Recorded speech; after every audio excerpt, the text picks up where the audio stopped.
Asante Mheshimiwa Pato, Your Excellency the President na Deputy President wetu, His Excellency Mheshimiwa Rigathi Gachagua, all protocols observed, watu wa Tharaka Nithi County hamjambo. Mheshimiwa Rais, naomba sababu wabunge tuko wengi na naona masaa ya kanisa imesonga kidogo, niwaulize wabunge wote, wabunge la kitaifa na Senate, tafadhali sisi wote tuje hapa tujitayarisha wimbo wa cha kutumaini sina, na kwaya master wetu watakuwa ni Mheshimiwa Mary wa Maua na Mheshimiwa Dr. Mutunga, ndio watatuongoza. Karibuni waheshimiwa. Tuwapigie makofi wanapokuja.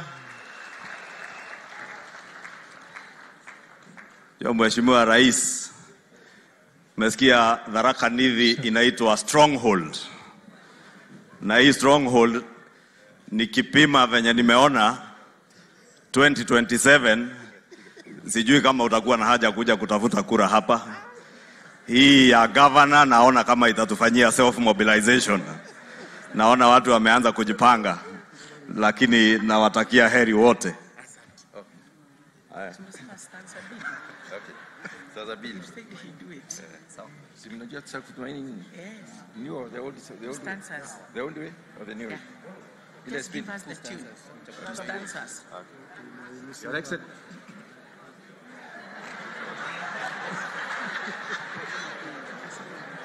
Your Excellency. That is not working. Shika hiyo rudisha.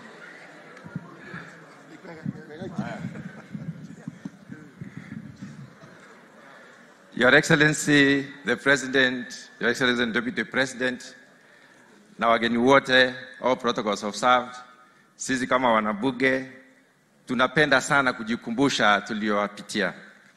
Now wherever we went, under the stewardship of His Excellency, tulikuwa tunaabudu Mungu.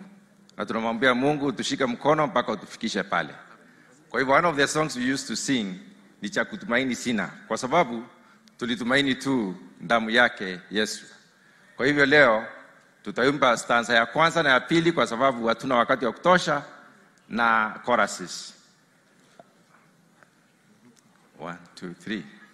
Cha kutumaini sina ila damu yake Yesu, sina wema wa kutosha dhambi zangu kuziosha, kwa tu Yesu nasimama, ndiye mwamba ni salama, ndiye mwamba ni salama, ndiye mwamba ni salama.